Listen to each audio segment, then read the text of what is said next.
আমি জানি আপনারা গত কয়েকদিন ধরে মধ্যপ্রাচ্যের আকাশে আগুনের গোলা আর ডোনাল্ড ট্রাম্পের তর্জন গর্জন দেখছেন, কিন্তু প্রশ্ন হলো এই আগুনের সূত্রপাত কি কেবলই গত মাসের ২৮ তারিখে, নাকি এর পেছনে লুকিয়ে আছে ১০০ বছরের এক রক্তাক্ত ইতিহাস?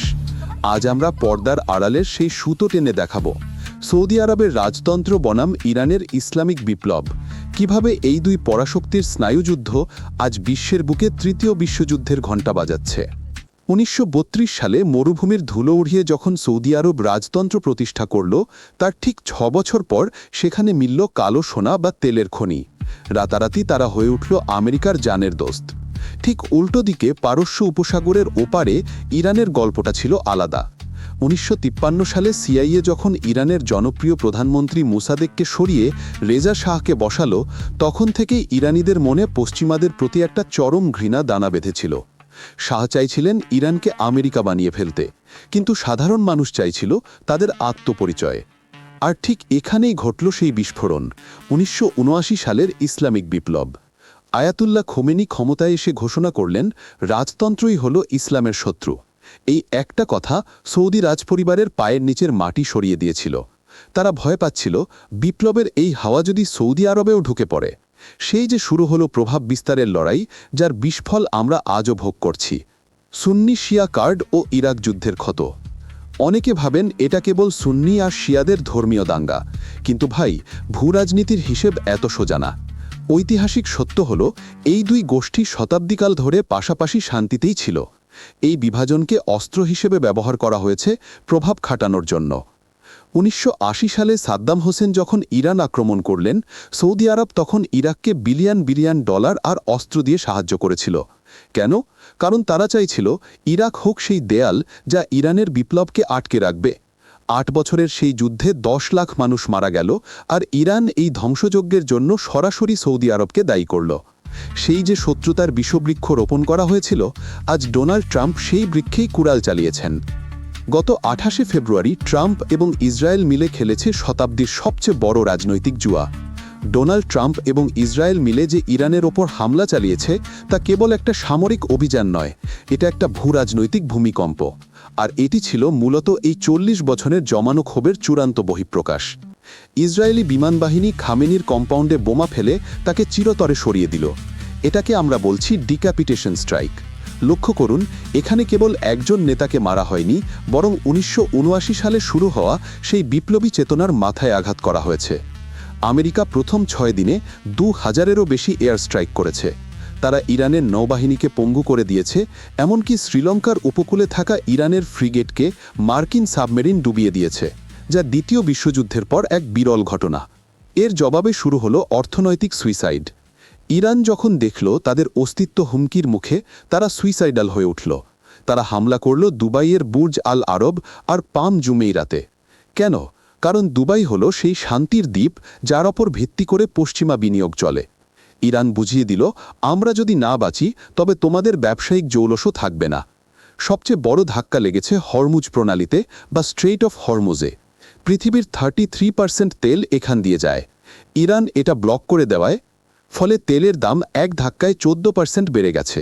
ইউরোপে গ্যাসের দাম বেড়েছে 70%, আকাশচুম্বী। অ্যামাজনের ৩টি ডেটা সেন্টার ধ্বংস হওয়ায় পুরো বৈশ্বিক আইটি সেক্টর আজ কাঁপছে। আপনি যদি গভীরভাবে লক্ষ্য করেন, তাহলে আপনার মনে একটা প্রশ্ন জাগতে পারে যে ইরান কি টুকরো হয়ে যাচ্ছে? তাহলে এটি একটি সবচেয়ে ভয়ঙ্কর পয়েন্ট। সিআইএ এখন ইরানের ভেতরে থাকা জাতিগত অল্পসংখ্যক কুর্দি, আজেলি আর বালুচদের অস্ত্র দিচ্ছে। তারা চাইছে ইরানকে লিবিয়া বা সিরিয়ার মতো কয়েকটা টুকরোয় ভাগ করে দিতে। এটাকে বলা হয় বালকানাইজেশন। কোটি মানুষের দেশ ইরান যদি গৃহযুদ্ধে ডুবে যায়, তাহলে মধ্যপ্রাচ্যের কোনো রাজতন্ত্রই নিরাপদ থাকবে না।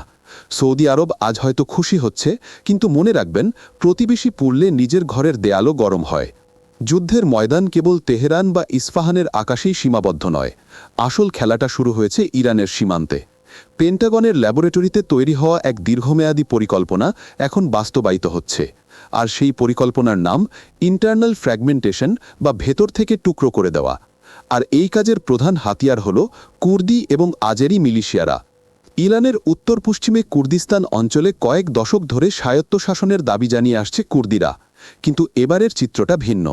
খবর পাওয়া যাচ্ছে ইরাকি কুর্দিস্তানে বসে সিআইএ সরাসরি কুর্দি মিলিশিয়াদের আধুনিক ট্যাঙ্ক বিধ্বংসী মিসাইল এবং ড্রোন দিচ্ছে। আমেরিকান এয়ার স্ট্রাইক যখন ইরানের আইআরজিসি ঘাঁটিগুলোকে গুড়িয়ে দিচ্ছে, ঠিক সেই ফাঁকা রাস্তা দিয়ে কুর্দি মিলিশিয়ারা ইরানের ভেতরে ঢুকে পড়ছে।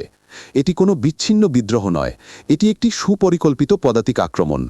ট্রাম্প প্রশাসন চাইছে আমেরিকান সৈন্যদের জীবন বাজি না রেখে এই কুর্দিদের দিয়েই ইরানের পশ্চিমাঞ্চল দখল করে নিতে। ইরানের উত্তর সীমান্তবর্তী দেশ আজারবাইজান। মজার ব্যাপার হল, খোদ ইরানের ভেতরেই প্রায় 2 কোটি আজেরি বংশোদ্ভূত মানুষ বাস করে। আপনারা ভিডিওর শুরুতে দেখেছেন ইরান আজারবাইজানের ওপর মিসাইল ছুড়েছে। এটি ছিল ইরানের একটি মস্ত বড় কৌশলগত ভুল। আজারবাইজান এখন তুরস্ক এবং ইসরায়েলের সহায়তায় ইরানের ভেতরে থাকা আজেরি যুবকদের উস্কে দিচ্ছে। আজেরি মিলিশিয়ারা যদি ইরানের উত্তরাঞ্চলীয় প্রদেশগুলোতে নিয়ন্ত্রণ প্রতিষ্ঠা করে, তাহলে ইরানের শিল্পাঞ্চল এবং তুর্কি সীমান্ত পুরোপুরি তেহরানের হাতছাড়া হয়ে যাবে। এটি কেবল একটা যুদ্ধ নয়, এটি ইরানের মানচিত্র থেকে উত্তর অংশকে বিচ্ছিন্ন করার একটা নীল নকশা।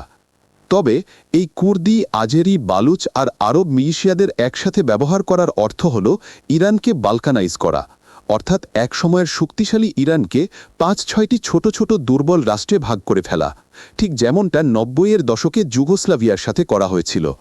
ট্রাম্প এবং নেতানিয়াহু ভাবছেন এই ক্ষুদ্র জাতিগোষ্ঠীগুলোই ইরানকে ভেতর থেকে ভেঙে ফেলবে, কিন্তু এর উল্টো পিঠটাও দেখুন। ইরানের 60% মানুষ পার্সিয়ান।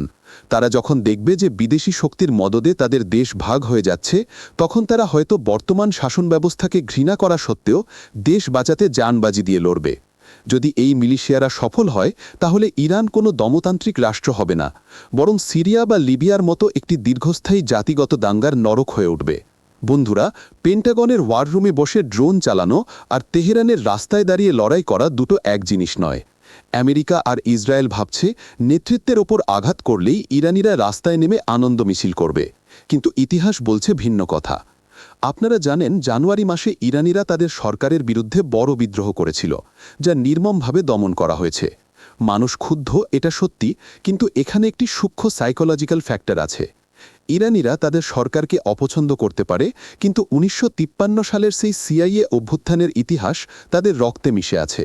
তারা যখন দেখে বিদেশি বোমা তাদের ঘরবাড়ি ধ্বংস করছে, তখন অনেক সাধারণ মানুষ রেজিম চেঞ্জের চেয়ে দেশ রক্ষাকে বড় করে দেখে। যখন কুর্দি বা আজেরি মিলিশিয়ারা বিদেশি মদদে এগিয়ে আসে, তখন সাধারণ পার্সিয়ানরা ভয় পায় যে দেশটা টুকরো হয়ে যাবে। এই ভয় দমনের চেয়ে ঐক্যের শক্তি হিসেবে কাজ করতে পারে। আইআরজিসির বড় বড় নেতাদের হয়তো মেরে ফেলা হয়েছে, কিন্তু তাদের শিকড় অনেক গভীরে। ইরানের প্রতিটি পাড়ায় বাসিজ বাহিনীর নেটওয়ার্ক আছে। এরা কেবল সৈন্য নয়, এরা আদর্শিকভাবে কট্টর। ড্রোন দিয়ে আপনি হেডকোয়ার্টার ওড়াতে পারেন, কিন্তু লাখ লাখ বাসিজ সদস্যকে রাস্তা থেকে সরানো অসম্ভব। ইরান জানে তারা আকাশপথে আমেরিকার সাথে পারবে না, তাই তাদের অভ্যন্তরীণ প্রতিরোধের মূল অস্ত্র হল শহুরে গেরিলা যুদ্ধ। আমেরিকার জন্য এটি হবে একটি এন্ডলেস কোয়াজমায়ার বা অন্তহীন চোরাবালি। আপনারা কি মনে করেন ইরানের সাধারণ মানুষ এই যুদ্ধে আমেরিকার পক্ষে নেবে, নাকি নিজেদের মাটির জন্য লড়বে? কমেন্টে আপনার মূল্যবান মতামত জানান। ভিডিওটি ভালো লাগলে লাইক দিন, শেয়ার করুন, সাবস্ক্রাইব করুন। আজ এই পর্যন্তই, দেখা হবে পরের ভিডিওতে। আল্লাহ হাফেজ।